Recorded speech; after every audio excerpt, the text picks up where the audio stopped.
Grazie dell'invito. Ju falenderoj për ftesën, ju falenderoj për besimin. E kam kuptuar që roli im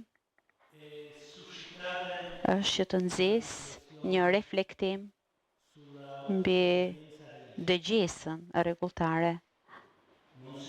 Monsignor Giovanni ka thënë tashmë gjërat esenciale e atëherë unë bashkëndaj mbi të gjitha përvojën time të dëgjesës.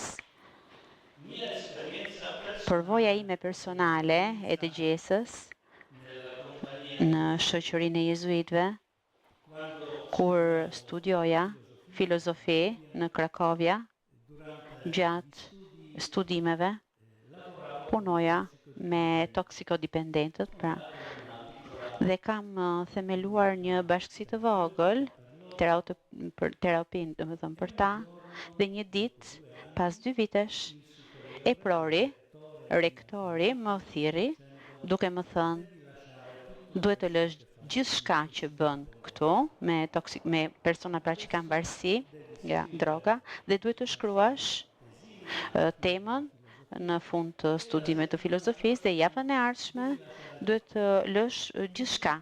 Unë i thash, po si? Pa mua nuk do t'ja dalin dot mban. Duhet të lësh. Dhe mbaj mend mbrëmjen kam dalë nga kolegji duke shëtitur në qytet, duke qarë, duke i bërtitur, duke i thirrur Zotit, o Zot, po përse? Po kjo është një mizori. Ata të rinj do të humbasin. Çfarë më ke lënë? Çfarë më ka mbetur? Më ke hequr gjithçka. Dhe pash pra një kishe, ishte një manifest i varur në mur dhe aty ishte shkruar vetëm Jezusi. U ktheva në shtëpi shumë vonë. Hyra në sallën tonë të rikrimit, pra. Dhe aty ishte një bashkëvëlla dhe i thash, pa shikoa i rektor, po çfarë është duke bërë ai? Është duke shkatëruar punën e 2 viteve. Dhe ai më dëgjoi, më kushtoi pak kohë që të më dëgjonte dhe në fund tha, lexo kapitull 22 të librit të Zanafillos, dhe kjo ishte Abrahami i cili sakrifikonte birin e tij. Unë ndiva aq i vogël, ishte një aventurë. Kam vuajtur, por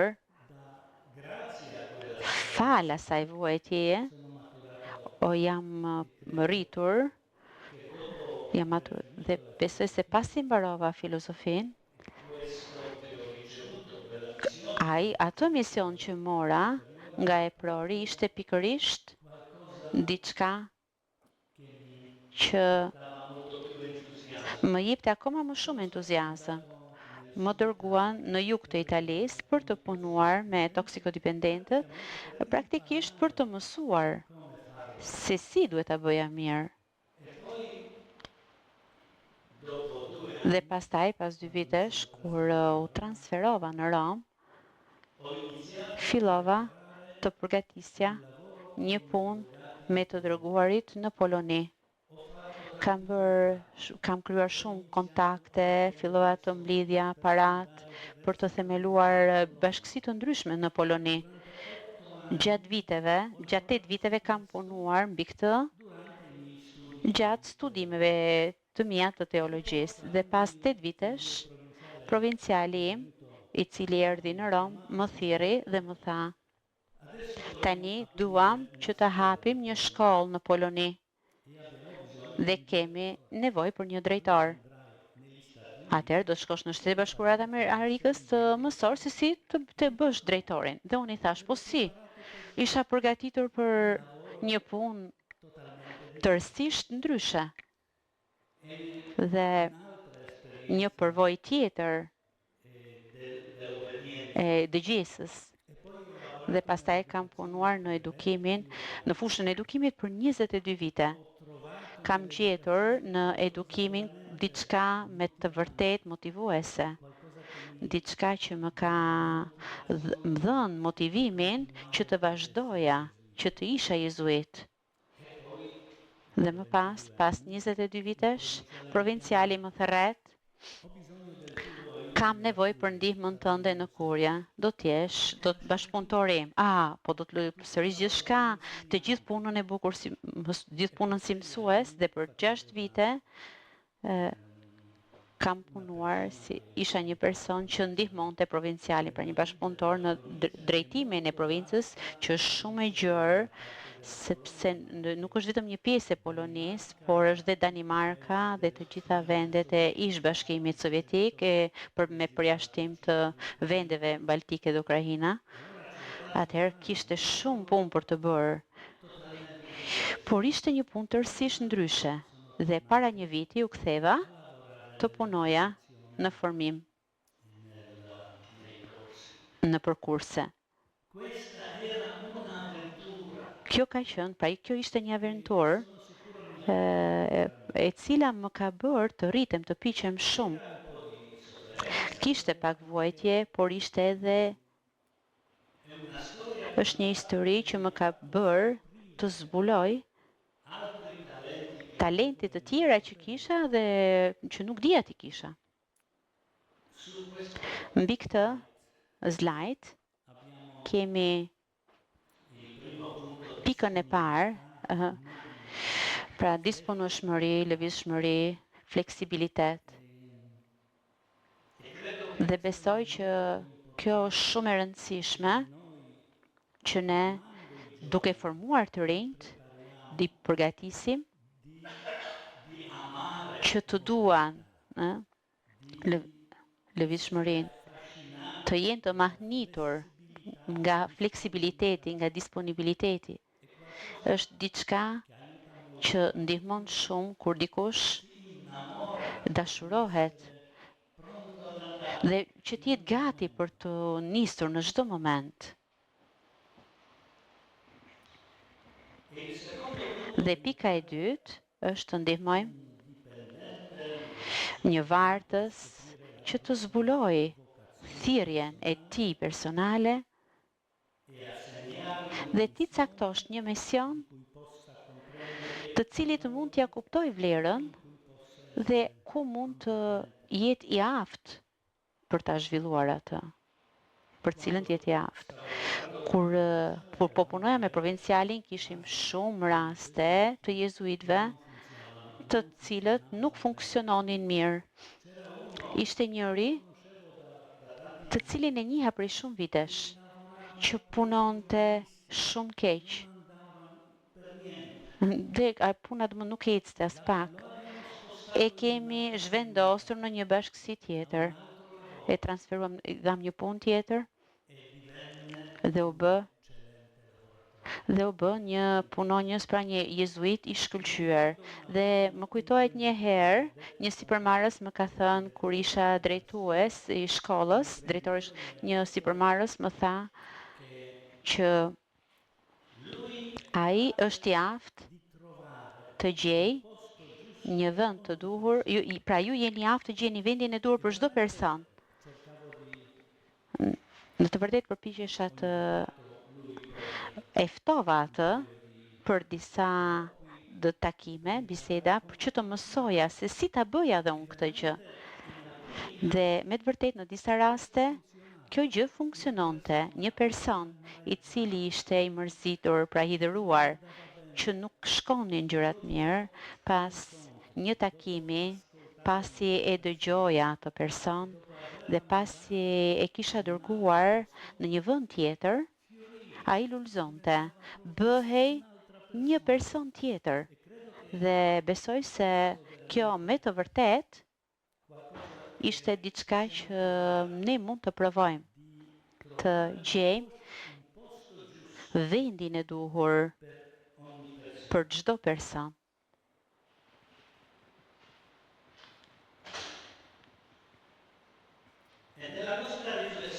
Dhe në reflektimin ton do të nisemi nga Ungjilli sipas Markut.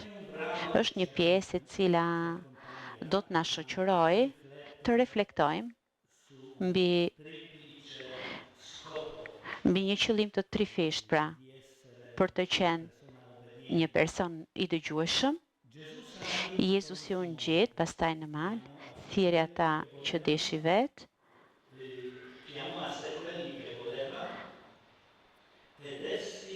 ata shkuan tek ai dhe i emëroi të 12-tët, të cilët i quajti edhe apostoj, që të jenë me të, që t'i dërgoj, që të predikojnë dhe të kenë pushtetin që të dëbojnë djajt. Ky qëllimi trefisht, së pari, të jenë me Jezusin. I dyti, të lejojnë që të dërgohen dhe e treti që të marrin pushtetin për misionin tonë. Të tre janë të domosdoshme. Të jesh me Jezusin është kujdesi personal për personin. Është edhe vlera e bashkësisë.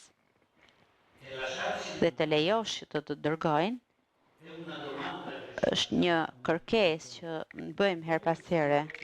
Ku po më dërgon Zoti sot? Çfarë aktiviteti duhet të mbyllim? Çfarë aktiviteti duhet të fillojmë? Dhe i treti është të marrim pushtetin për misionin tonë. Një delegim, por një delegim nuk mjafton, duhet edhe një bindje e fortë e personit që dërgohet.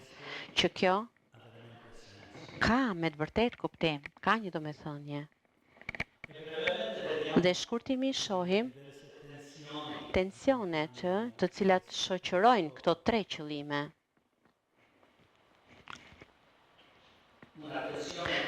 Një tension mes kujdesit personal dhe kujdesit apostolik.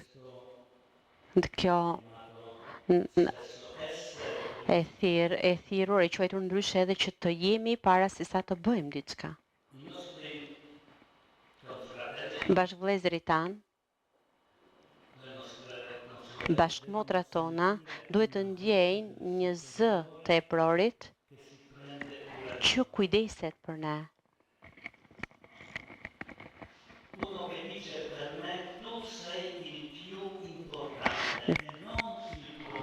Një person që thot ti je më i rëndësishëm për mua se sa puna apo postulati yt, ti je më i rëndësishëm për mua.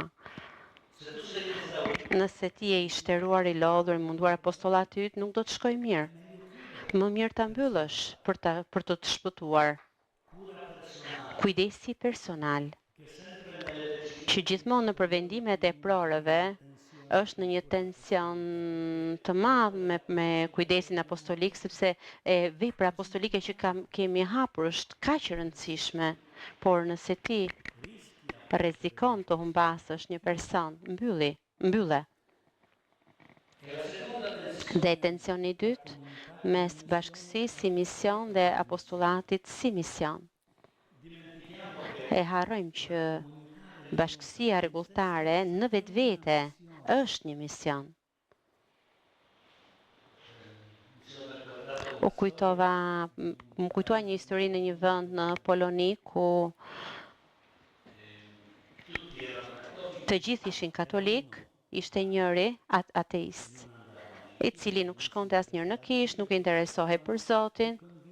Ata përpiqeshin që ta bindnin dhe një mëngjes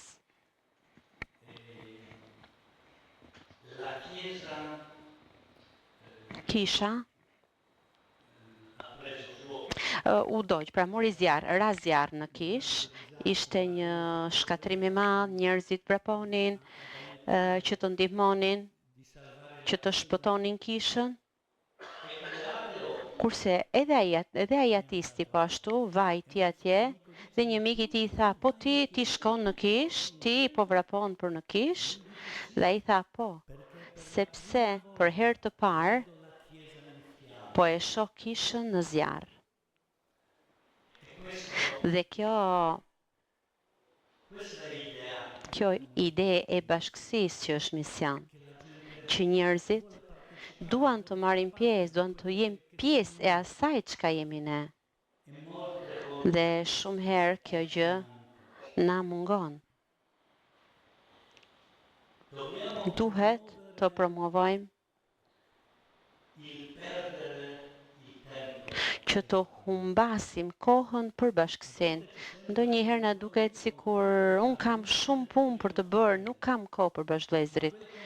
Por ai bashkëvëlla që më priste natën, kur un isha i shkatëruar, i dëshpëruar, ndoshta ai ka shpëtuar thirrjen time. Të jemi së bashku, edhe duke humbur kohën së bashku, është shumë e rëndësishme. Në Danimark është një shprehje, hege, është një mënyrë për të kaluar kohën së bashku. Një lexon një libër, dy të tjerë luajnë, shah, dikush sheh televizor, por janë bashkë, pra janë të gjithë në një vend bashkë. Është shumë e rëndësishme për atë kujdesin personal, për të qenurit me Jezusin, jo vetëm lutja në kapel, por të jemi së bashku.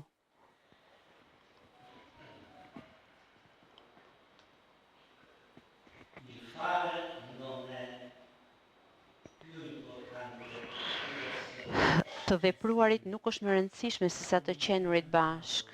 Bashkësia e tryezës dhe në apostollat, në punë apostolike, ndonjëherë bëjmë shumë gjëra për të varfrit. Dhe ndonjëherë nuk kemi kohë për të qenë me ta. Po, ne organizojmë diçka, impenjohemi, por ulu në tryezë me atë person dhe qëndro pak me të. Njëherë Papa Francesco ka dhënë një shembull të dielën gjatë Angelus dhe thoshte për një grua e cila kishte 2 fëmijë.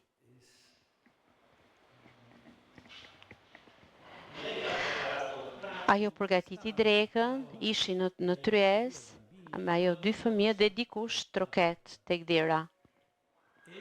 Dhe një nga fëmijët ngrihet dhe shkon e hap derën, thot mami, këtu është një zotëri i cili kërkon diçka për të ngrënë. Po shkoj në frigorifer të përgatis një panine për të. Dhe mamaja i tha jo. Ne e thrasim dhe e taftojmë në tryezë dhe ai bashkë me ne do të hajë drekën dhe secili nga ne do të ndajë atë që ka. Dhe ky është një edukim për të qenë me të varfrit para se të bëjmë diçka për ta.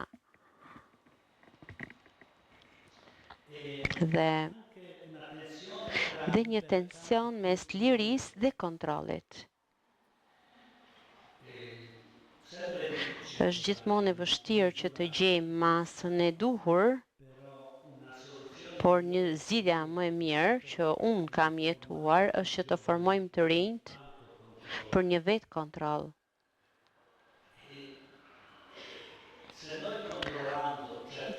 Nëse ne duke kontrolluar kërkojmë problemet, gabimet,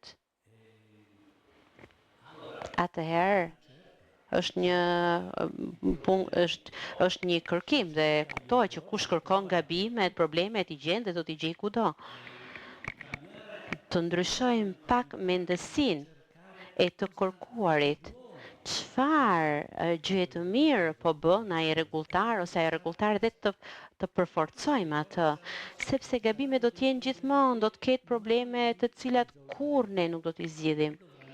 Dhe duhet të jetojmë me këto probleme, por të gjejmë atë çka mbi të cilën ne mund të ndërtojmë, të cilën ne mund ta përforcojmë.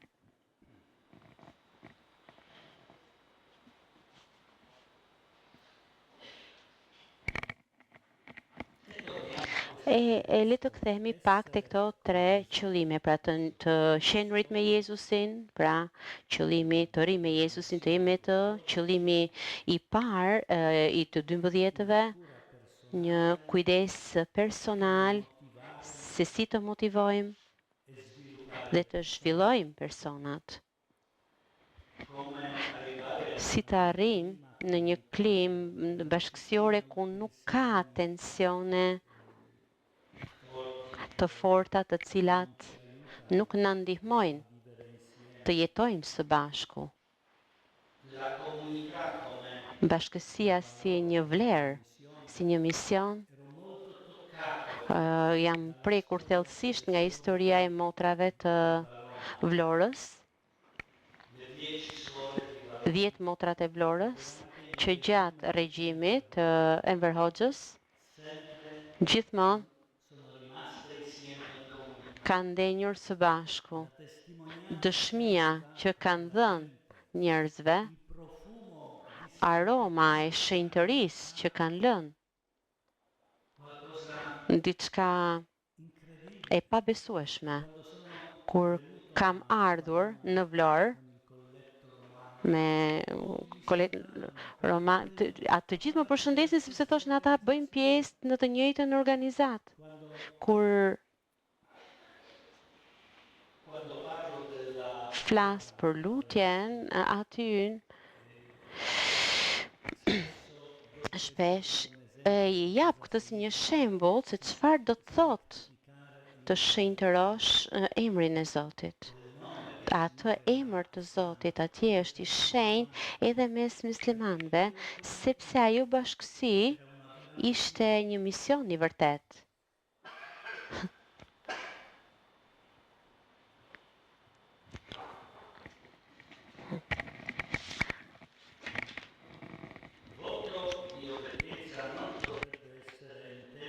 Kushti i dëgjesës nuk është nënkuptuar si një nënshtrim i bartësve ndaj eprorëve, sikur se ndodh në modelin e dëgjesës së korporatave apo nëpër sisteme totalitare.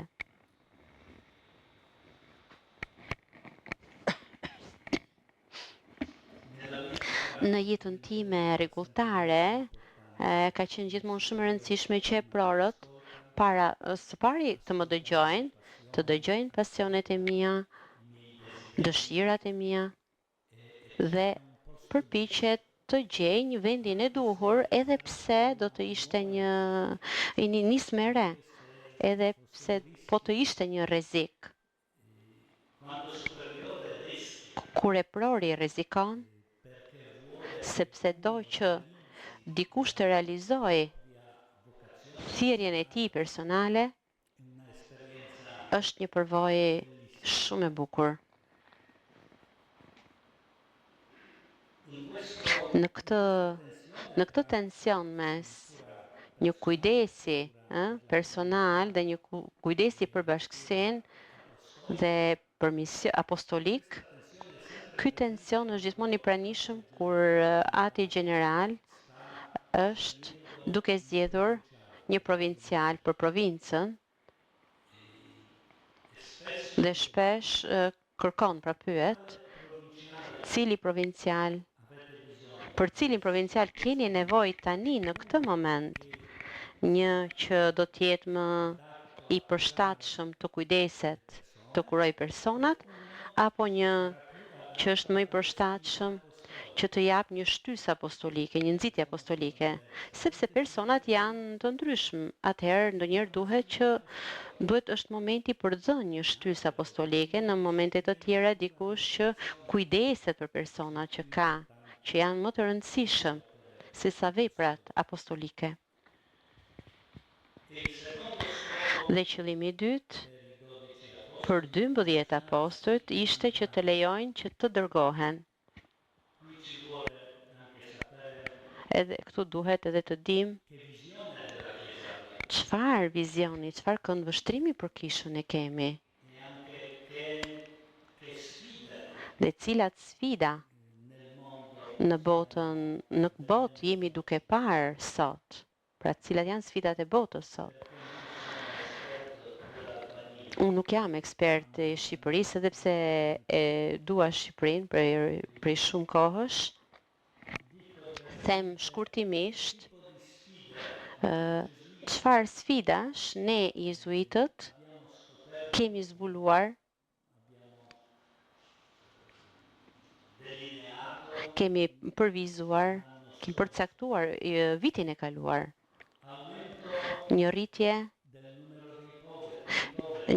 të numrit të varfërve, dhuna në marrëdhëniet mes personave, emigrimi, populizmi, shekularizimi, konsumizmi, polarizimi i mendimeve, e opinioneve, dhe ndarjet, përçarjet e mëdha në shoqëri. Zhgënjimi ndaj demokracisë, përhapja e teknologjisë digjitale, kulturale, e post të vërtetës, indoktrinimi mediatik. Brenda bashkësive tona, vëmre kërkimin e dominimit, pra të pushtojnë dhe që të rihatis, që me rregultarët shumë e vënë re që është ky kërkim pra për të imponuar, për të dominuar dhe të kërkuar që ne të rehatohemi, të organizojmë jetën, të organizohemi për një jetë komode të rehatshme.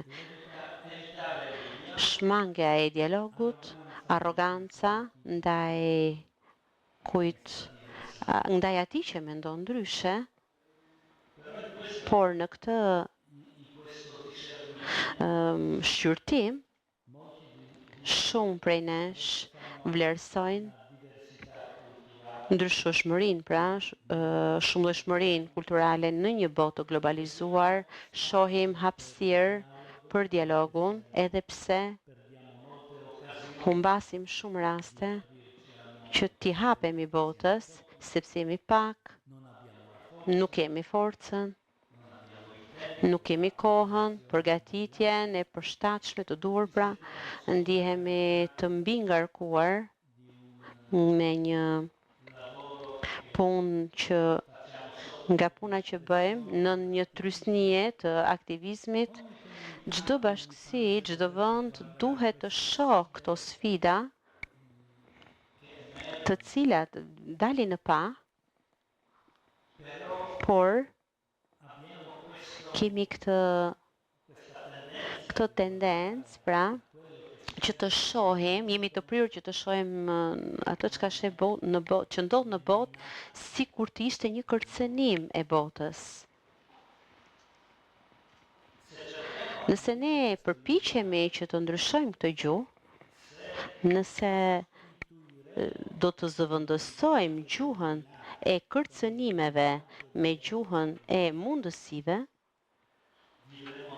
do të jetojmë më mirë edhe dëgjesën, sepse nuk po kërkojmë problemet, nuk po kërkojmë aty ku kemi çfarë na kërcënon, pra kush po kërcënon kishën, por në çdo situatë të vështirë ne do të përpiqemi të kërkojmë mundësitë.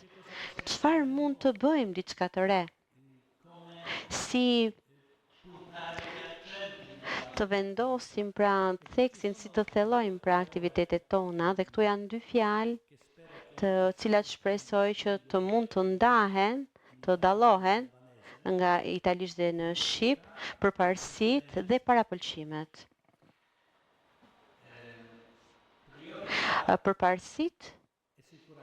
Përparësia është sigurisht në dëgjesën, dhe dëgjesa është e përfshirë në këtë shqyrtim, çfarë duam të vazhdojmë, çfarë duam të fillojmë si kongregat, çfarë duhet të mbyllim, çfarë duam të mbyllim.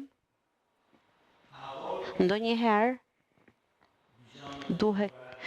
Kemi nevojë për guxim përballë shqyrtimit dhe me i peshqin i cili mund të jetë ndryshe.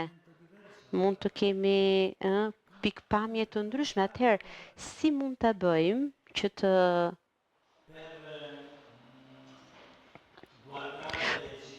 të shohim nevojat e kishës vendase, nevojat e kishës dhe ato çka ne shohim që pikërisht kjo është koha për të filluar një punë e cila është me të vërtetë e jona.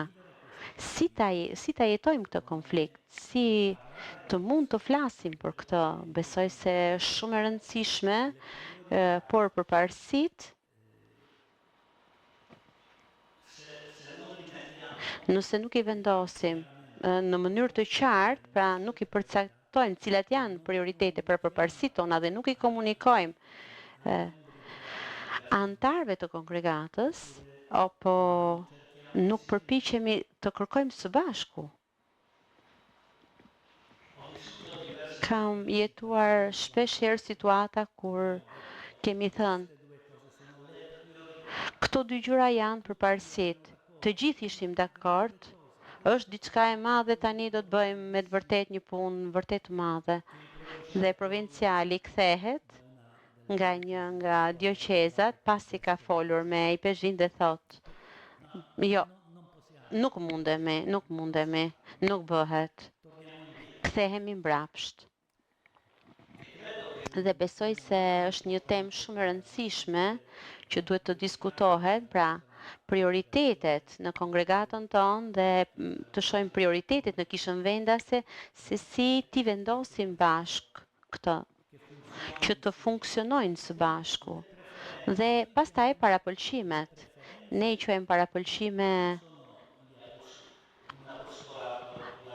Parapëlqimet nuk janë një apostulat apo një apostulat tjetër, parapëlqimet janë mbi çfarë ne vendosim theksin mbi çdo aktivitet, pra që në thellësinë intelektuale në çdo aktivitet tonin ne duam që të thellojmë nga ana shpirtërore apo një thjeshtësi në shërbim apo tek varfëria. Çfarë është më e rëndësishme në të gjitha veprat që jemi duke bërë? Dhe edhe kjo, nëse komunikohet, nëse kuptohet nga të gjithë antarët, lehtëson dëgjesën, sepse një thot po, kjo është përparësia. Ky parapëlqim më bind.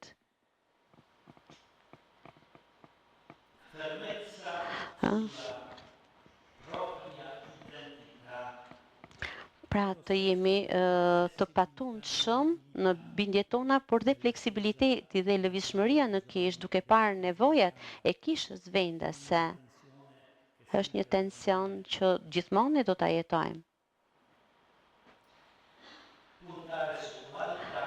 Pra të fokusohemi mbi cilësinë dhe jo sasinë, jo mbi sa persona. Unë gjithmonë e pyes veten, ma thonë në përfamulli, ku duhet të numërojnë personat të cilët vinë në kishë, të numërojnë personat që marrin kungimin. Unë në them, po kjo për çfarë shërben? Po, mund të jetë e nevojshme, por nuk është gjë më rëndësishme për sa i përket vlerësimit të punës sonë. Në një shoqat më kanë kërkuar t'i ndihmoj që të ribëjnë të statutin, lexoj. Ishte një shoqat për të rinj, në statut lexoj: sa më shpejt e mundshme të marrin pjesë në mesh, sa më shpesh e mundshme të marrim kungimin, sa më shumë, pra sasi. Pa i thash vetes, po çfarë është kjo? Po cilësia ku është? Pra kjo të kërkojmë gjithmonë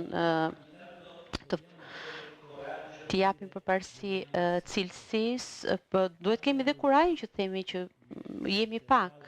Një ish general i jezuitëve në vitet 70 kishte një konferencë, një paraqitje me prezantim për eprorët e lartë të Italisë.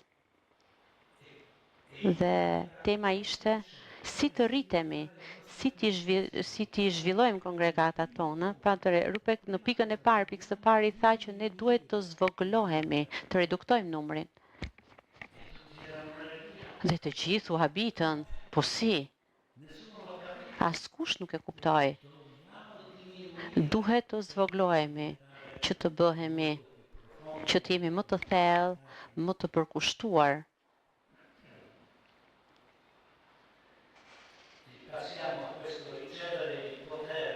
Kalojmë tek marrja e pushtetit.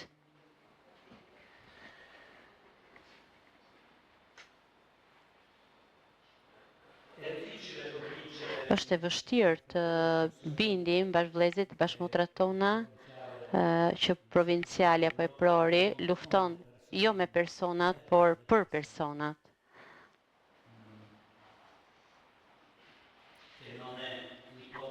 Që nuk është pushteti që merre prori për të dëbuar apo për të shtypur një person, por për të dëbuar djajt, siç kemi thënë. Dhe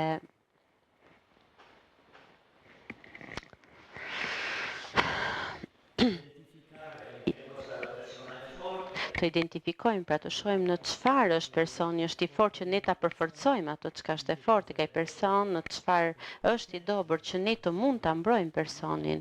Dhe jo të themi që ti duhet të punosh mbi veten sepse në këtë je i dobët. Jo, ne e mbrojmë.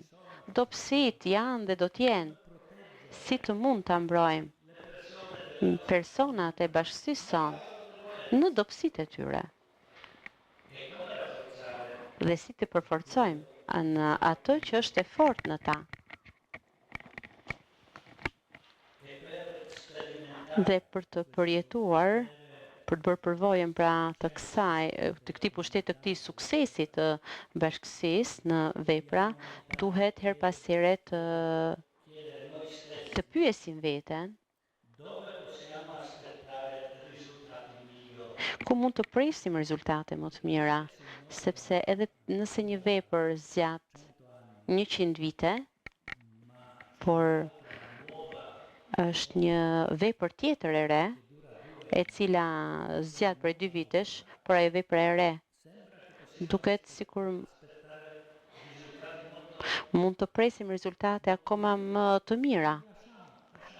Atëherë le të lëmë ato që bëjmë, nuk është që duhet të bëjmë një funeral për një shkollë apo për një vepër tjetër, dhe të bëjmë që të lindë karizma jonë në një mënyrë tjetër. Shumë herë, edhe kongregatat, organizatat, shoqatat vazhdojnë të ekzistojnë si kufoma, që ne jemi duke u përpjekur që t'i ringjallim. Dhe ndonjëherë duhet themi jo, mjaft. Jezuitët, generale i jezuitëve, jezuitët nuk janë të përjetshëm. Ndoshta pas 10 vitesh, nuk do t'jemi të rëndësishëm për botën, do t'jetë dikush një mënyrë tjetër për të sjellë diçka botës. Arti i të deleguarit përgjegjësitë. Kjo sipas me është shumë e rëndësishme dhe nuk do të arrij të them këtu gjithçka që do të doja të thosha për mbi përvojën time për të deleguar, apo të jesh dikush të cilit i delegohen disa detyra, para se gjithash pushteti duhet shpërndar dhe nuk duhet mbajtur për vete. Nëse një pror merr pushtetin, e merr për ta shpërndar këtë pushtet të tjerëve. Dhe kjo zakonisht quhet të delegosh, sepse i delegojmë jo ato çka dikush do të bëj, por kur duam që të tjerët të jenë të përfshirë, duhet të delegojmë pushtetin. Duke deleguar përgjegjësinë, ne delegojmë edhe pushtetin. Kur unë i them një mësuese në shkollë, ju do të përgatisni një kremtim të jubileut. Unë duhet t'i jap pushtetin. Dhe duhet t'i them të gjithëve, mësuesve të tjerë, që kjo zonjë do t'ju kërkoj ju disa gjëra dhe ka pushtetin për ta bërë. Duke i dhënë pushtetin, duhet t'i jap edhe burimet dhe apo t'i shpjegoj se ku mund t'i gjej të gjitha burimet e nevojshme për këtë punë. Parat, her pas here, një rregulltar dërgohet, shko dhe organizohu për gjithçka. Disa janë shumë të zotë që arrin ta bëjnë, por i duhet thot personave me të cilët ai ose ajo punon, çfarë pushteti ka.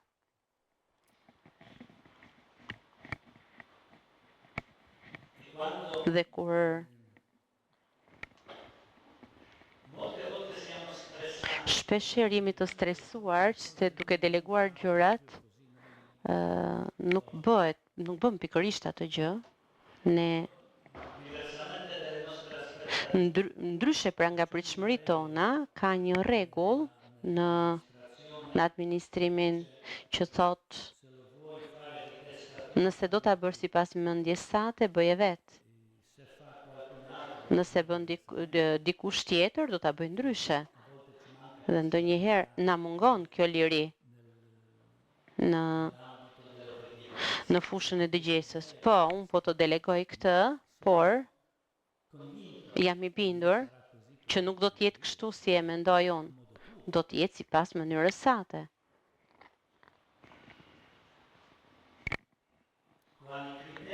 Cilat kritere kemi përcaktuar? Është një që merr një mision dhe mund të pyes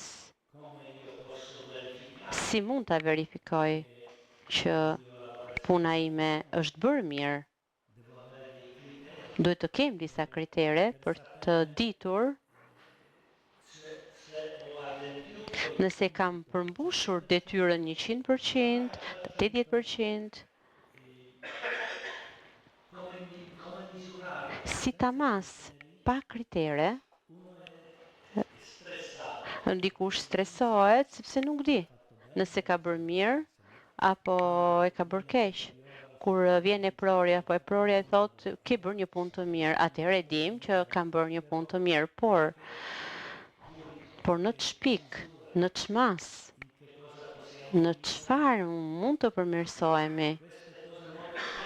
Këto gjëra që janë shumë teknike në të deleguarin është shumë e rëndësishme. Mund të kërkojmë në internet, në libra mbi leadershipin dhe për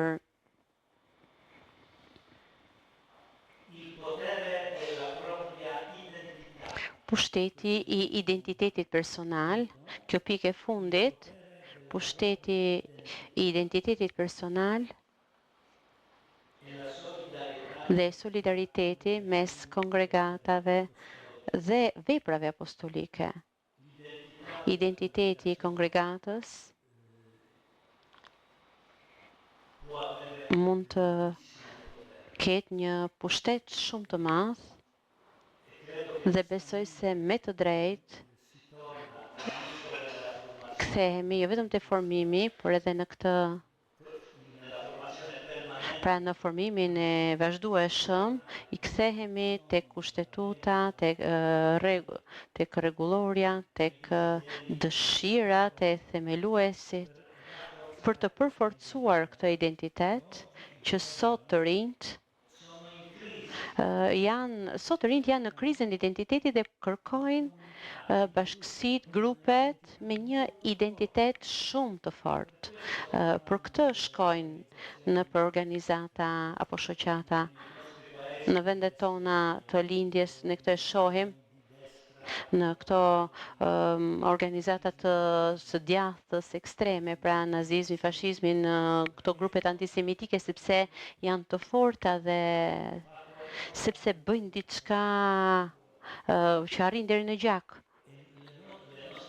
Dhe identitetet tona janë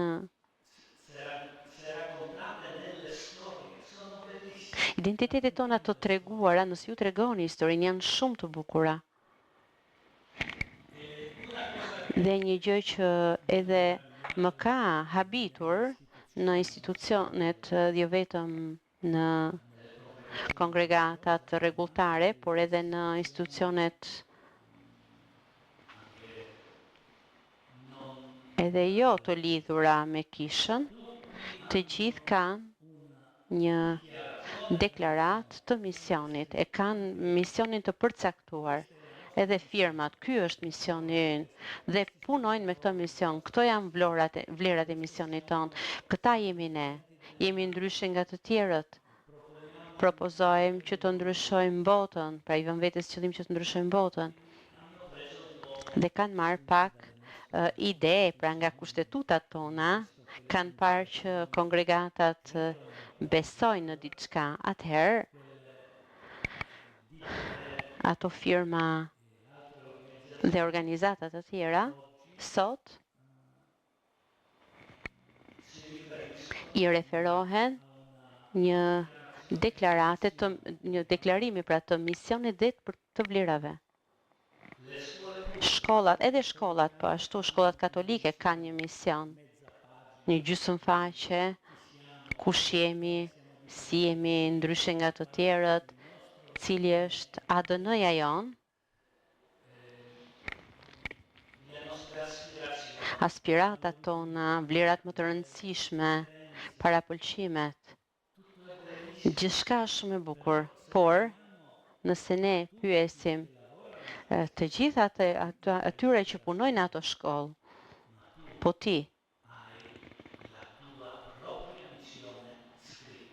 e ke misionin tënd të shkruar? Besoj mund tënde personale, kur kam punuar me studentët të vitit të fundit të liceut, mbi këtë besojmë personale, në çfarë beson, kush je? Një nga studentët më thot, po unë nuk ka nevojë ta shkruaj, unë e di, atëherë më thuaj. Përpiqej të ndërtonte një fjali, pastaj tha, e di, po nuk di ta them me fjalë, ta shpreh. Ky është problemi. Pjesa më e madhe nga ne nuk ka një besojmë personale, që është një pikë referimi për gjithçka. Kur një pror më thot, unë po të dërkoj atje, dhe unë them, në besojmë time personale, nuk është kjo.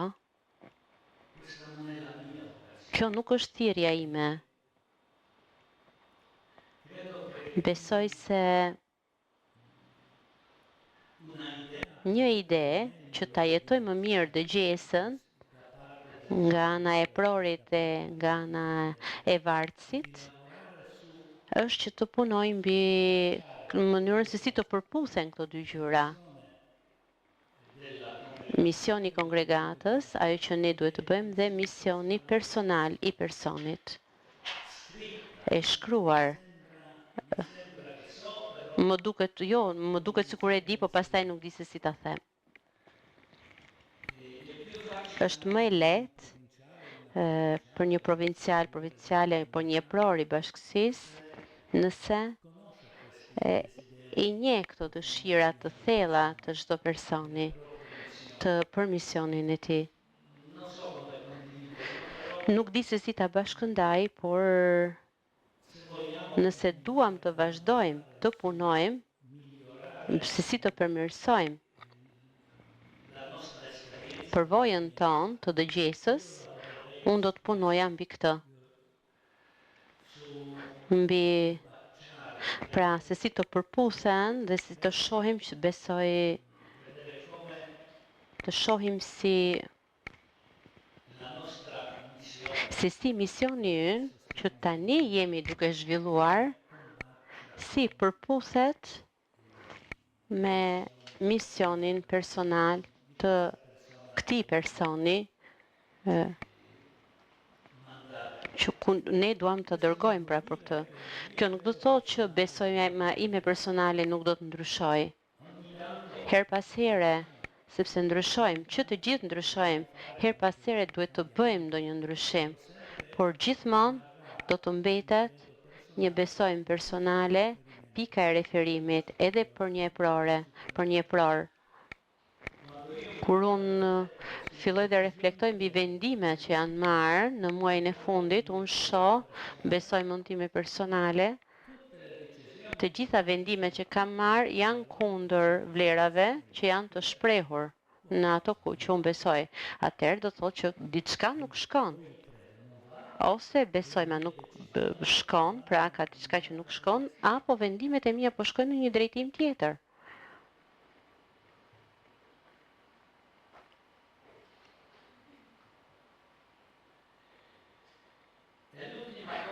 Dhe gjë e fundit që ka të bëjë me solidaritetin në kongregatave që në veprat apostolike.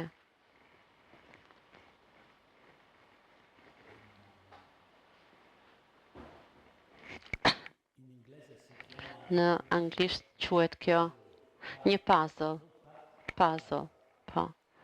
Pra si një mozaik, ku ne vendosim një portret me që ta formojmë nga copëza të vogla, pra si një mozaik. Mua më pëlqen shumë ta bëj puzzle-in, por që të mund ta bëj si duhet, do të kesh atë portretin, pra duhet të kesh pamjen finale, vizionin final. Pra nëse ne kemi një vizion përfundimtar të rolit të kishës në Shqipëri, mund të nga këto copëza, nga këto kongregata, organizata apo grupe të vendosim, ta formojmë këto kuadër.